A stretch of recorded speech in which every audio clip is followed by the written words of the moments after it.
Good evening. So UGTRB English 2026 இந்த exam. So இதில் நம்ம என்ன பண்ண போகிறோம் அப்படின்னு சொன்னால் இன்றைக்கி ஒரு சின்ன ஒரு கிளாஸ் UGTRB இங்கிலீஷ் 2026ல் நம்ம யூனிட் 9 வந்து எப்போவுமே ஒரு சேலஞ்சிங் தான். ஏன் யூனிட் 9 வந்து ரொம்ப சேலஞ்சிங், அதாவது நாட் ஜஸ்ட் யூனிட் 9. ஸோ உங்களுக்கு ஒரு 3 யூனிட் வந்து சேலஞ்சிங்காக இருக்கும் UGTRB இங்கிலீஷை பொறுத்த வரைக்கும். ஒன்று யூனிட் 1, ஏன்னா அது ஹிஸ்ட்ரி ஆஃப் இங்கிலீஷ் லிட்ரேச்சர். நேற்று வந்து பார்த்தீங்கன்னா அதுக்கு ஒரு சின்ன ஒரு கிளாஸ் பார்த்தோம் நம்ம, டெனிசன். அதுக்கடுத்து வந்து பார்த்தீங்கன்னா லிங்குவிஸ்டிக்ஸ், உங்களுக்கு லாங்குவேஜ் அண்ட் லிங்குவிஸ்டிக்ஸ் யூனிட் 8, அதுக்கப்புறம் யூனிட் 9.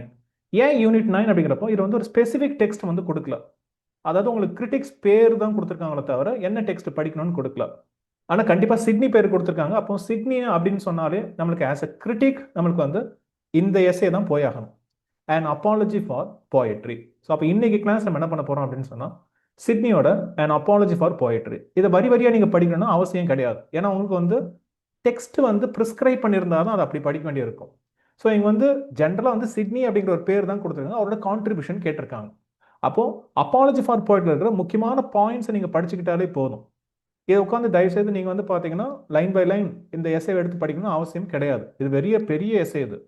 ஸோ அப்போ இதில் என்ன பண்ணலாம் அப்படின்னு சொன்னால் இந்த கிளாஸில் இதோட ஓவரால் ஜிஸ்ட் ஃபுல்லாத்தையும் நம்ம பார்த்துருவோம். இதுவே வந்து சிட்னியாவுக்கு போதுமானதாக இருக்கும். ஃபர்ஸ்ட் எலிசபெத்தன் ஏஜில் ஒரு போயட்டாகவும் கோச்சராகவும் இருந்தது பிலிப் சிட்னி. 1554 பிறந்து 1586 இறந்துருக்கிறார்.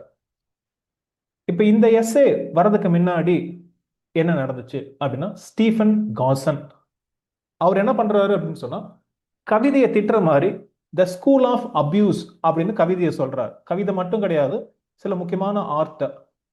அதோட சப்டைட்டில் பார்த்தாலே உங்களுக்கு தெரியும், ஸ்டீஃபன் காசனோட the school of abuse containing a pleasant invective. Invective அப்படின்னு சொன்னா யாரையோ வந்து பயங்கரமான விமர்சனம் பண்றோம் கடுமையான வார்த்தைகளால அப்படின்னு அர்த்தம். Invective against poets, pipers, players, jesters and such like caterpillars of the commonwealth அப்படின்னு கிண்டல் பண்றார். இந்த ஒர்க் வந்து 1579 வந்து பப்ளிஷ் ஆகுது. இதுக்கு முதல்ல ஒரு ரிப்ளை கொடுத்தது யார் அப்படின்னா யூனிவர்சிட்டி விட்டான தாமஸ் லாட்ஜ். அவர் வந்து அதே வருஷத்துல 1579 defence of poetry, music and stage plays. ஏன்னா இதை தான் வந்து ஸ்கூல் ஆஃப் அபியூஸ்ல சொல்றாரு, அகைன்ஸ்ட் போயட்ஸ், பைப்பர்ஸ்ங்கிறது மியூசிக், பிளேயர்ஸ் அண்ட் ஜெஸ்டர்ஸ்ங்கிறது ஆக்டர்ஸ். அப்போ அந்த மூணுத்துக்கான டிஃபென்ஸ் வந்து பார்த்தீங்கன்னா defence of poetry, music and stage plays அப்படின்னு சொல்லிட்டு தாமஸ் லாட்ஜ் வந்து காசனுக்கு ஒரு ரிப்ளை கொடுக்குறாரு. இதே வருஷத்துல தான் வந்து பார்த்தீங்கன்னா நம்ம சிட்னியும் இந்த ரிப்ளைவை எழுதியிருக்கணும். ஆனால் என்னன்னா அது அப்பவே பப்ளிஷ் ஆகல. சிட்னி இறந்ததுக்கு அப்புறமா போஸ்ட்யூமஸாக தான் வந்து அது பப்ளிஷ் ஆகுது. அப்போ உங்களுக்கு முதல் கேள்வி என்ன கேட்பாங்க அப்படின்னு சொன்னால் 2 கேள்வி எதிர்பார்க்கலாம். பிலிப் சிட்னி அவரோடது எப்போ பப்ளிஷ் ஆச்சு அப்படின்னு சொன்னால் 1595 தான் இது பப்ளிஷே ஆகுது. ஸோ இது எழுதுனது வந்து பார்த்தீங்கன்னா 1579-80 அந்த வாக்கில் எழுதியிருக்கலாம். காசனுக்கு வந்து இமீடியட்டாக ஒரு ரிப்ளை கொடுக்கணும்னு சொல்லிட்டு. ஆனால் பப்ளிஷ் ஆகுறது 1595. அந்த 1595 பப்ளிஷ் ஆகிறப்ப 2 தலைப்பில் பப்ளிஷ் ஆகுது. ஃபர்ஸ்ட் வந்து அண்ட் அப்பாலஜி ஃபார் போயட்ரின்னு பப்ளிஷ் ஆகுது. அடுத்தது த டிஃபென்ஸ் ஆஃப் போயட்ரி. ரெண்டும் கரெக்ட் தான். அப்போ ஒன்னொன்று அப்பாலஜி அப்படின்னு சொன்னால் டிஃபென்ஸ் அப்படின்னு அர்த்தம், ரைட்? அப்போ ஸ்டீஃபன் காசன் வந்து ஒரு பியூரிட்டன். நீங்க வந்து பியூரிட்டன் ஏஜ் நீங்க பின்னாடி வரும், நீங்க பார்க்கலாம். இதுக்கப்புறம் வந்து பியூரிட்டன் ஏஜ், உங்களுக்கு மில்டன் ஏஜ் பார்க்கலாம். அதுல ஒரு சின்ன கேள்வி, ஏன்னா பியூரிட்டன் ஏஜ் வந்து பாத்தீங்க அப்படின்னு சொன்னா ரொம்ப கடவுள் பயபக்தியா இருக்கும். அதனால வந்து இது போல நாடகங்கள் அதெல்லாம் உங்களுக்கு பிடிக்காது. ஸோ ஒரு சின்ன கேள்வி என்ன அப்படின்னு சொன்னா, இங்கிலாந்துல பியூரிட்டன் ஏஜ்ல வந்து தியேட்டர்லாம் க்ளோஸ் பண்றாங்க. அது எந்த வருஷம் அப்படின்னு சொல்லிட்டு கண்டுபிடிச்சு சொல்லுங்க. அப்ப இந்த ஸ்டீஃபன் காசனோட த ஸ்கூல் ஆஃப் அபியூஸும் சரி, அதுக்கப்புறம் அவர் எழுதின ஒரு ரொமான்ஸ், அது பேர் வந்து எஃபிமெரைட்ஸ், EPHEMERIDS ஆஃப் ஃபிலாயோ, PHIALO.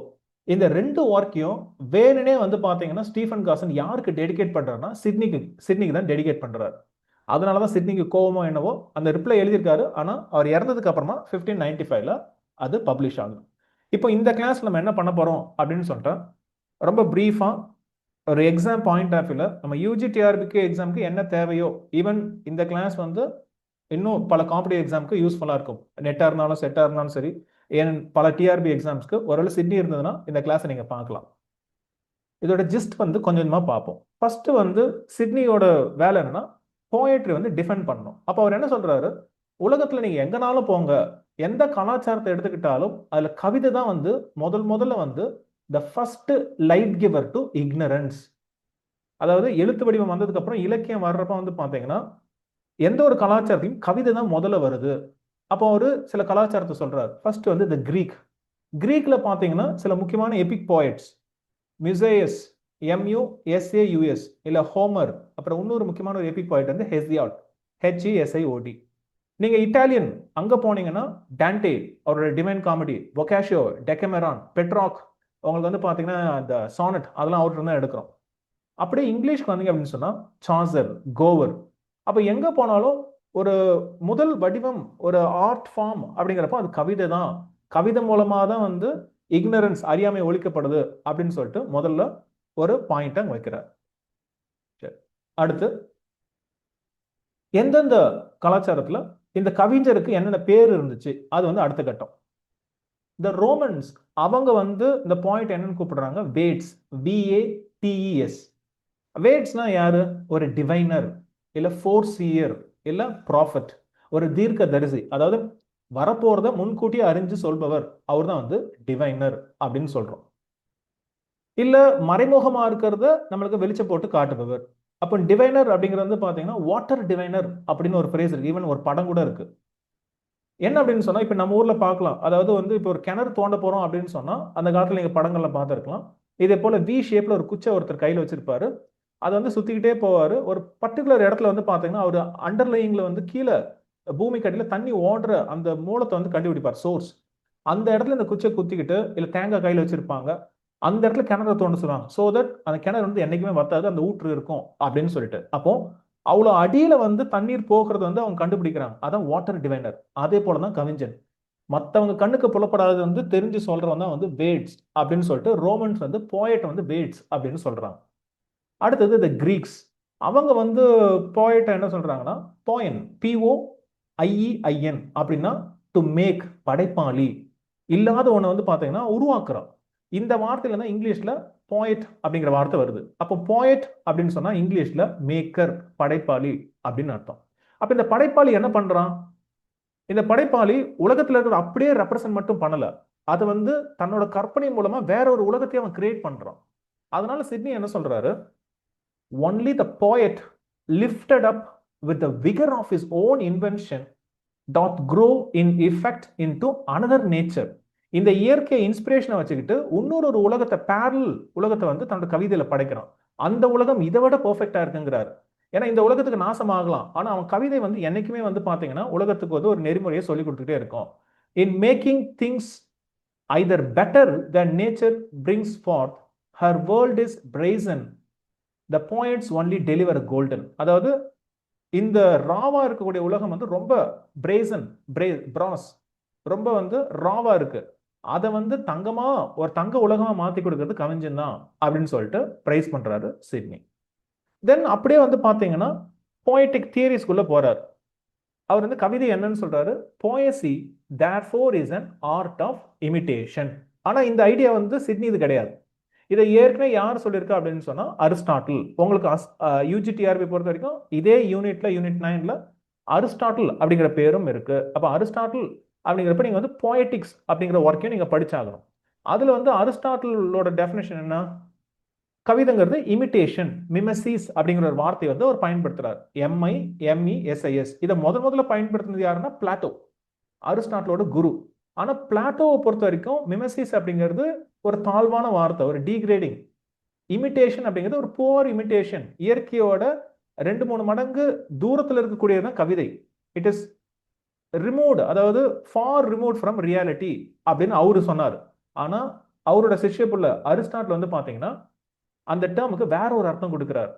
அதை தான் சிட்னி எக்ஸ்பிளைன் பண்றார். என்னன்னா that is to say imitation இல்ல மிமெசிஸ் அப்படிங்கிறது என்ன, இல்ல கவிதை அப்படிங்கிறது என்னன்னா ரெப்ரசன்டிங், உலகத்தை நீங்க ஒரு கவிதை வடிவத்துல வேற மாதிரி ரெப்ரசன்ட் பண்ணி இங்க கொடுக்குறீங்க. இல்ல கவுண்டர் ஃபீட்டிங், ஒரு ரியாலிட்டி இருக்கு, கவுண்டர் ஃபீட்னா உங்களுக்கு தெரியும், அதாவது ஒரு காசு இருக்கு அது போல வந்து அடிக்கிறது இல்லையா, அதே போல வந்து இன்னொரு அச்சு பிரதி வந்து இது இல்ல ஃபிகரிங் ஃபோர்த், புது ஒரு வடிவம் கொடுக்குறோம். அப்போ டு ஸ்பீக் மெட்டஃபாரிக்லி, கவிதை அப்படிங்கிறது அ ஸ்பீக்கிங் பிக்சர். இதான் வந்து சிட்னியோட டெஃபினேஷன். சிட்னியை பொறுத்த வரைக்கும் poetry is a speaking picture அப்படின்னு சொல்றாரு. ஒரு பேசும் படம் அப்படின்னு சொல்லிட்டு அவர் சொல்றாரு. அப்போ அதோட குறிக்கோள் என்ன? வித் திஸ் எண்ட், அதோட குறிக்கோள் என்னவா இருக்குன்னா டு டீச் அண்ட் டிலைட். ஒரு கவிதையை படிக்கிறப்போ ஏதோ ஒரு மாரலை டீச் பண்ணும். And when you read it you should derive pleasure out of it. So இந்த பாயிண்ட் வந்து யார் சொல்லியிருப்பாங்கன்னா ஹொரேஸ். ஸோ ஹொரேஸ் வந்து தன்னோட ஆர்ஸ் போயட்டிகா அப்படிங்கிற ஒர்க்கில் இது சொல்றாரு, டு டீச் அண்ட் டிலைட். இதுவும் உங்களுக்கு பிரிஸ்கிரைப்டு தான். ஹொரேஸ் அப்படிங்கிற ஒர்க், ஐ மீன் அவர் பேரையும் வந்து பார்த்தீங்கன்னா உங்கள் சிலபஸில் நீங்கள் பார்க்கலாம். ஸோ இந்த கிளாஸ் நீங்கள் கவனிக்கிறப்போ we also touch upon Aristotle, Horace எல்லாமே டச் ஆகுது. ரைட். அதுக்கப்புறம் வந்து பார்த்தீங்கன்னா அவர் போயிட்டோட ஒவ்வொரு ஜான்ராவோட முக்கியத்துவம் வந்து பேசுறாரு சிட்னி. முக்கியமாக வந்து காமிக். காமிக் அவர் என்னன்னு சொல்றாரு, இல்லைன்னா காமெடி அவர் என்னன்னு சொல்றாரு. அண்ட் இமிட்டேஷன், அஃப்கோர்ஸ் எல்லாமே இமிட்டேஷன், போயசி.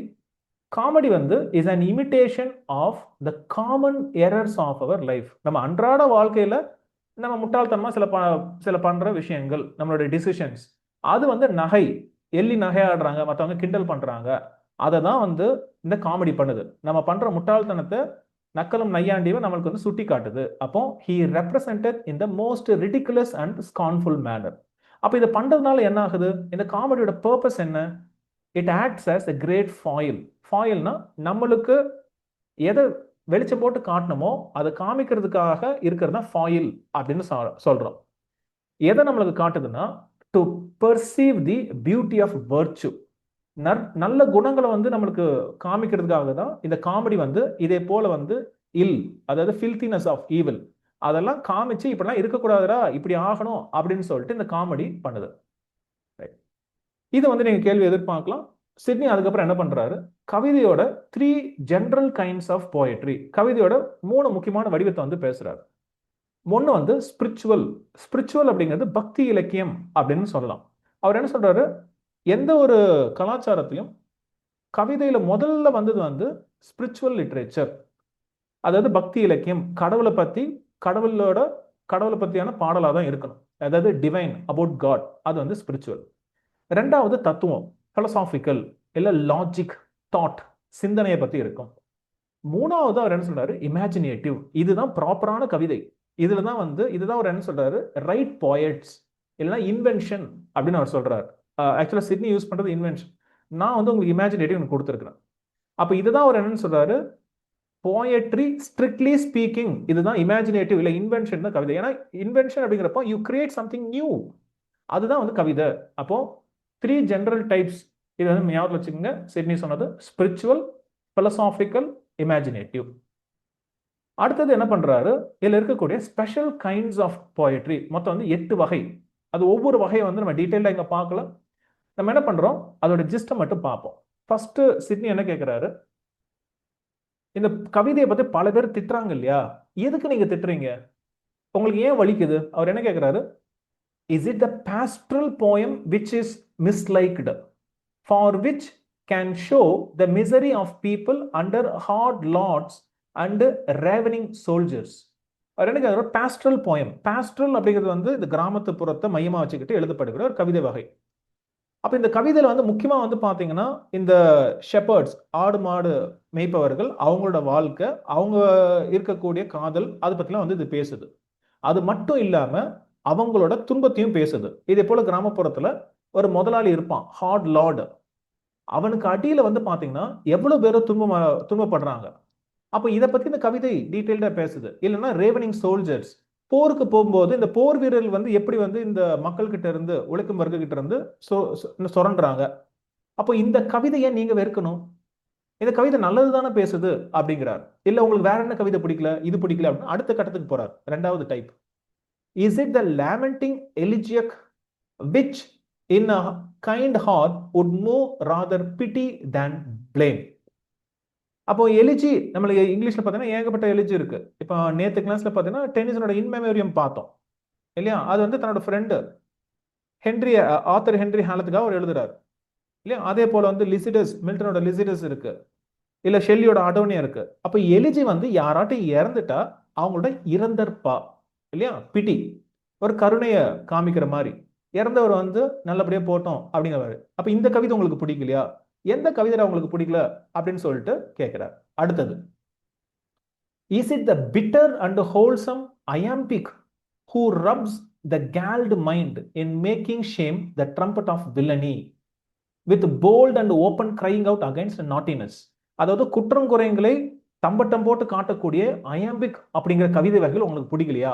ஏன்னா வந்து உன் தப்பெல்லாம் வந்து தம்பட்டம் போட்டு என்ன பண்ணுது, உன்னை அசிங்கப்படுத்துது. அதனால அதை பிடிக்கலையா உனக்கு? அது ஏன்னா கசக்குதுல உனக்கு பிட்டர், அதனால அயாம்பிக் அப்படிங்கிற கவிதை வகை உனக்கு பிடிக்கலையான்னு கேட்கிறாரு. அடுத்தது அது கூட சார்ந்த ஒரு கவிதை சட்டாயிரிக், நையாண்டி. அதாவது உனக்கு என்னன்னா, who sportingly never leaves till he make a man laugh at folly.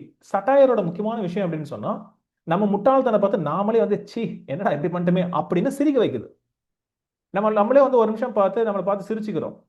அதே போல கவிதை வந்து உனக்கு பிடிக்கலையா அப்படின்னு கேட்கிறார். அடுத்தது, அடுத்த ரெண்டு major comedy, tragedy. So comedy அவர் ஏற்கனவே சொல்லது போல, காமெடிங்கிறது common errors of our life, வாழ்க்கையில் நடக்கக்கூடிய சின்ன சின்ன முட்டாள்தனங்கள் நம்ம பண்ணக்கூடியது, பேசக்கூடியது. அந்த எரர்ஸை வந்து காமெடி வந்து ஒரு நக்கல் நையாண்டியா சொல்லி, it acts as a great foil, ஒரு பியூட்டி ஆஃப் வர்ச்சு, நல்ல குணங்களை வந்து கற்பிக்கிறதுக்காக வந்து இப்படி வந்து தீயதை வந்து ஒரு காமெடியா வந்து போர்ட்ரே பண்றது. அடுத்தது tragedy. Tragedy that open the greatest wounds and showeth forth the ulcers that are covered with tissue.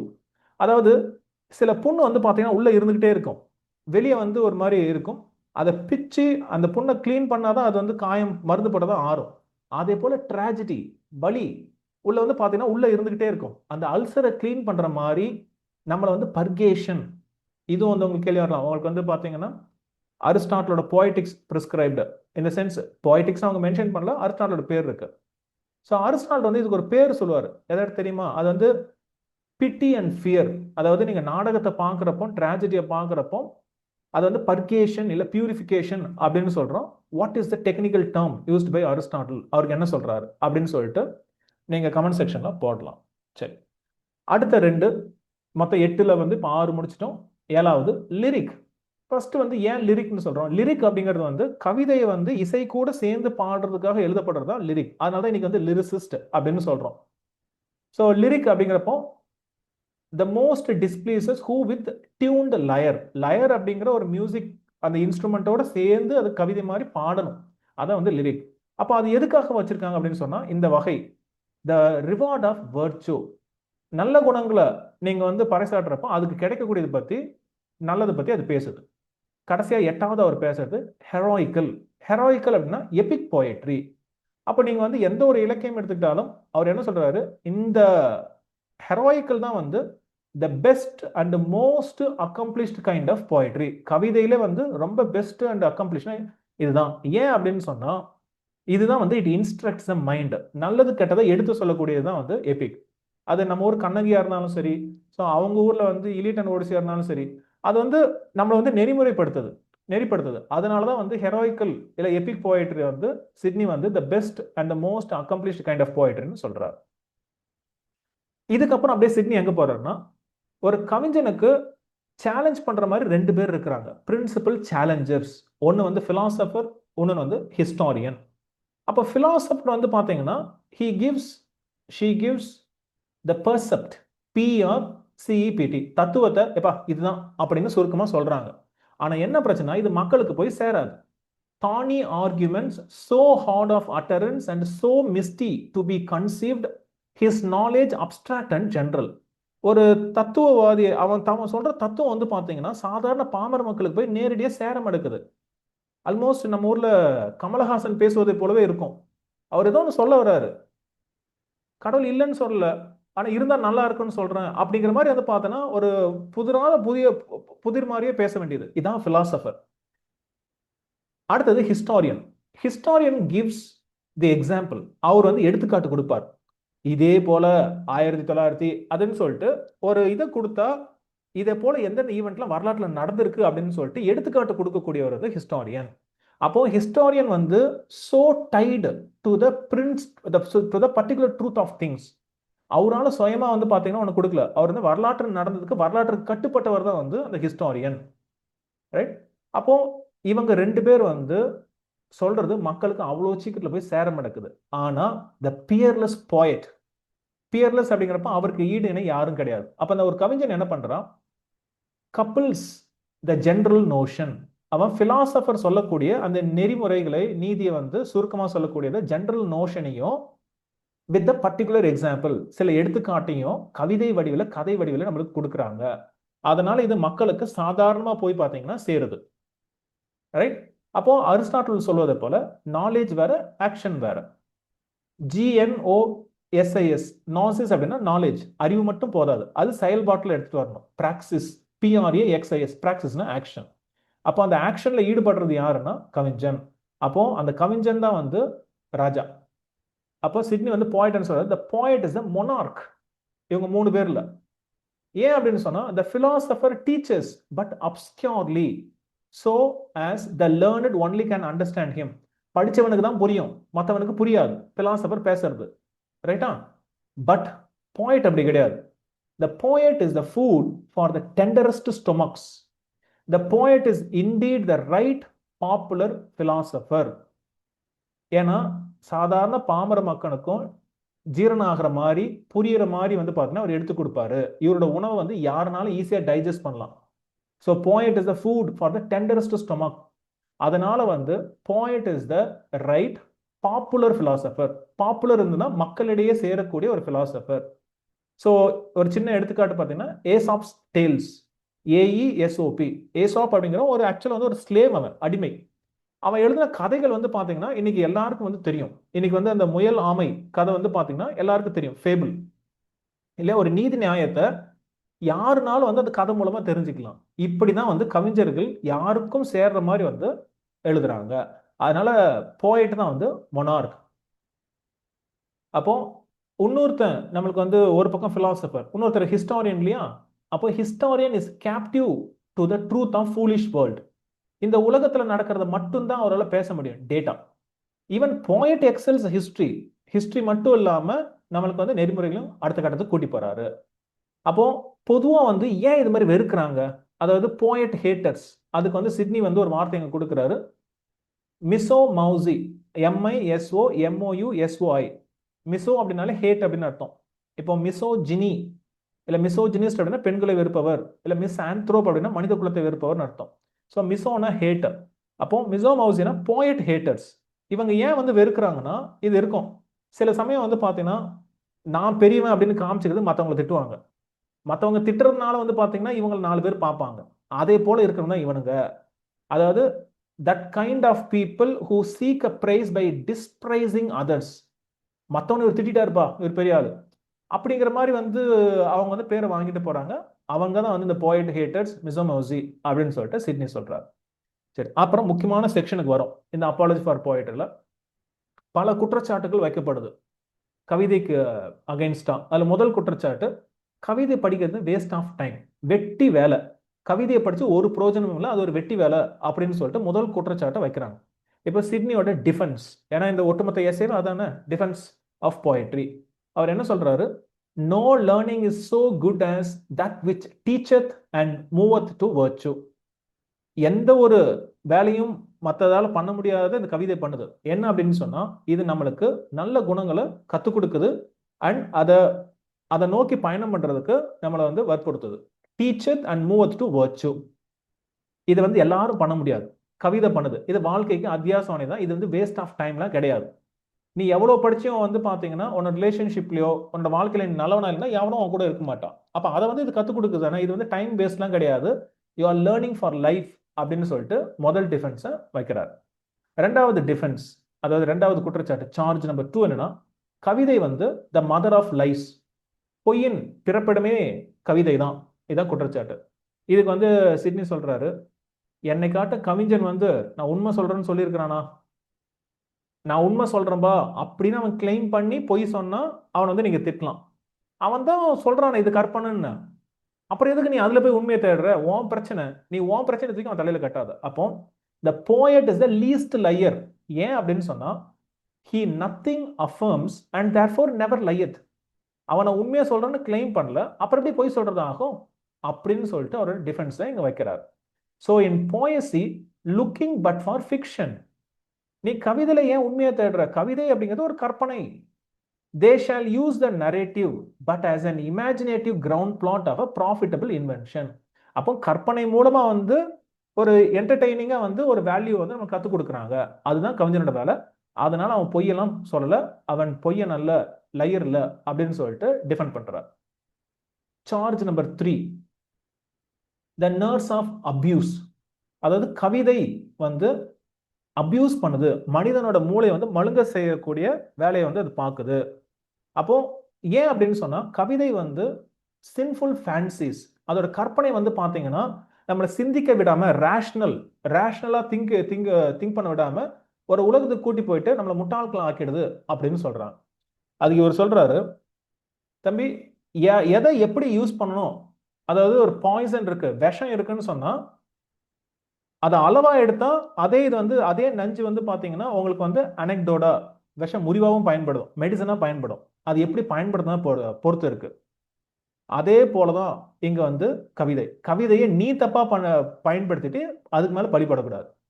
நீ உட்காந்து படிச்சுக்கிட்டே இருந்துகிட்டு வாழ்க்கை ஃபுல்லா வேலைக்கு போகாம இருந்தா அது ஓன் தப்பு, ரைட்டா? அது வந்து கவிதை மேல பழியப்படக்கூடாது. போயட்ரி அபியூசத் மேன்ஸ் விட் பட் த மேன்ஸ் விட் அபியூசத் போயட்ரி. நீ தான் வந்து கவிதைங்கிற பேர் அதுக்கு பின்னாடி ஒளிஞ்சுக்கிட்டு வேலைக்கு போக வெட்டியா சுத்திட்டு இருக்கிற, ஒரு கற்பனை உலகத்துல மிதந்துட்டு இருக்கிற. கவிதை என்ன சொல்லுது? அதுல இருந்து வெளியே வாடா, வேலை பாருன்னு தான் சொல்லுது. அப்போ நீ ஒருத்தர் ஒரு பொருளை எப்படி பயன்படுத்துறாங்களோ அது பொறுத்தா நல்லது கெட்டது இருக்கு. அதனால அது வந்து அபியூஸ் இல்ல, நீ தான் அபியூசர் அப்படின்னு சொல்லிட்டு சொல்றாரு. அடுத்தது 4வது குற்றச்சாட்டு தான் முக்கியமானது. எல்லாரும் சொல்றாங்க, ஆமா பிளாட்டோவே தன்னோட ரிப்பப்ளிக்ல வந்து போயட்ஸ் பேன் பண்ணிட்டாரு. ஈவன் உங்களோட சிலபஸ்ல இந்த 9th யூனிட்ல பிளாட்டோவும் இருக்கு. அப்ப நீங்க பிளாட்டோ படிச்சீங்கன்னா ரிப்பப்ளிக் படிக்கும். அப்போ ரிப்பப்ளிக்ல வந்து பாத்தீங்கன்னா பிளாட்டோ வந்து தன்னோட ஐடியல் சிட்டில வந்து போயட்ஸ் எல்லாம் பேன் பண்றாரு.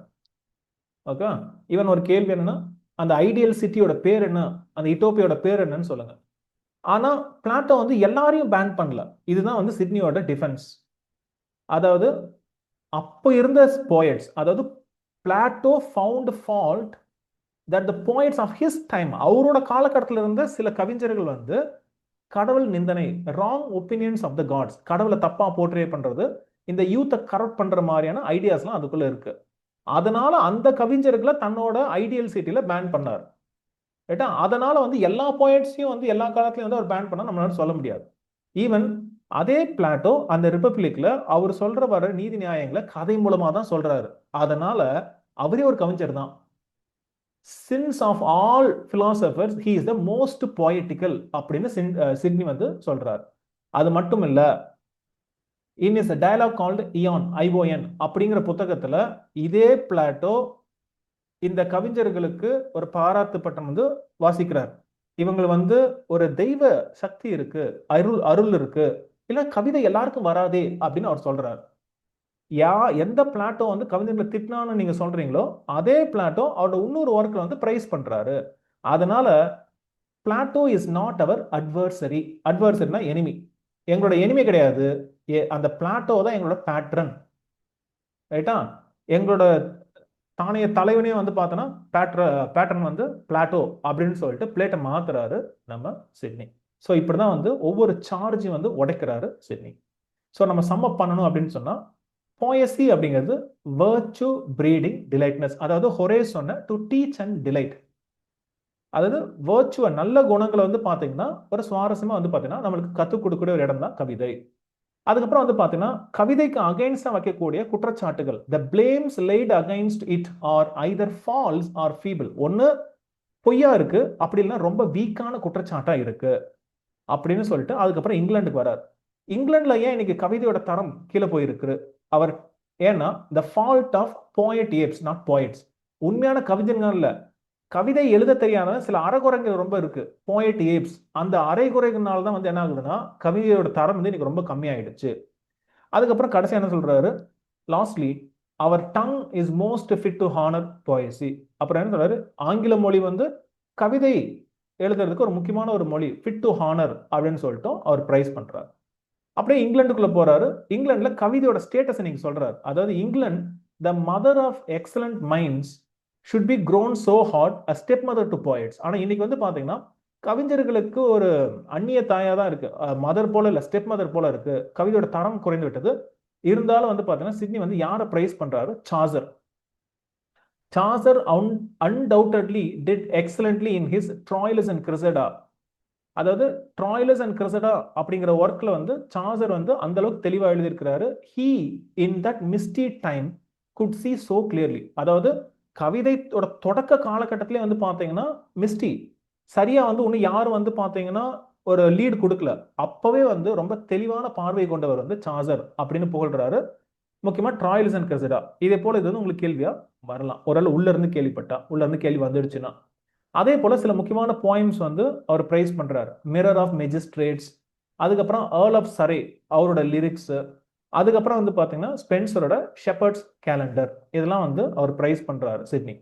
அதுக்கப்புறம் டிராமால வந்து அவர் சொல்றாரு, our tragedies and comedies observing rules and neither of honest civility nor skilful poetry. அதாவது நம்ம கவிதை வந்து இன்னைக்கு டிராஜிக் காமெடியா இருக்கு. பொதுவாக வந்து ட்ராஜடி தனி காமெடி தனியா இருக்கும். ஆனா நம்ம வந்து டிராஜிக் காமெடிலாம் உருவாக்குறோம், அது அந்த அளவுக்கு நேர்த்தியா இல்ல. எக்ஸப்டிங் கார்படாக். கார்படாக் தான் இங்கிலீஷ்ல வந்து ஃபர்ஸ்ட் ட்ராஜடி எழுந்தது வந்து நார்டன் அண்ட் சாக்வில். அந்த கார்படாக் வந்து ஒரு உன்னதமான ஒரு நாடகம், full of stately praises and well sounding phrases climbing to the height of Seneca style. அதாவது செனேகா அவர் தான் வந்து இந்த ரிவெஞ்ச் ட்ராஜடிக்கு ஃபேமஸ். ரத்தம் சொட்ட சொட்ட வந்து பாத்தீங்கன்னா இருக்கும். ஸோ அந்த ரிவெஞ்ச் ட்ராஜடியில் ஒரு வகை தான் அது கார்படாக் அப்படிங்கிற ரிவெஞ்ச் ட்ராஜடி. இங்கிலீஷ்ல வந்து முதல் ட்ராஜடி அது வந்து பிரைஸ் பண்றாரு. ரைட். ஸோ இதோட வந்து சிட்னியோட அப்பாலஜி ஃபார் போயட்ரி இங்க முடிக்கிறோம். ஒரு 2-3 கேள்விகளோட இந்த செஷனை முடிக்கலாம். இவ்வளவு நேரம் நீங்க நல்லா கவனிச்சிருந்தீங்கன்னா ஈஸியான கொஸ்டின் தான், ஆன்சர் பண்ணுங்க. When was Philip Sidney's An Apology for Poetry published? A. 1575, B. 1579, C. 1595, D. 1599. Answer 1595. அவர் இறந்ததுக்கு அப்புறமா தான் அது வந்து பப்ளிஷ் ஆகும். Sidney's An Apology for Poetry was a response to A. Plato, B. Aristotle, C. Spencer, D. Gossen. இது கேட்கலாம் sir, ரொம்ப ஈஸியான கொஸ்டினே இப்பெல்லாம் வருமா யூஜிடிஆர் இருக்குன்னா, ஹூ நோஸ். ஏன்னா இதுதான் வந்து பாத்தீங்க அப்படின்னு சொன்னா அடிக்கடி கேட்கக்கூடிய கேள்வி. ஸோ ஆன்சர் வந்து பாத்தீங்கன்னா டி, ஸ்டீஃபன் காசன். ஏன்னா அவரோட ஒர்க்குக்கு தான் இதை ரிப்ளை மாதிரி எழுதுறாரு. What does Sydney call poet haters in his apology for poetry? A. மிசோமௌசி, B. மிசோகாமிஸ்ட், C. Misogynist, D. மிசான்த்ரோப். Answer A. மிசோமௌசி, poet haters. Which kind of poetry, according to Sidney, shows the misery of people under hard lords and ravening soldiers? கவிதையில சப்டைப்ல ஒரு 8 வகையில பேசியிருந்தார். எது வந்து மக்களோட இந்த துயரத்தை பத்தி பேசுது? Under hard lords. A. Comedy, B. Pastoral, C. Elegiac, D. tragedy. So answer pastoral. For Sidney, the poet is the right popular dash. A. monarch, B. Bates, C. philosopher, D. historian. Answer philosopher.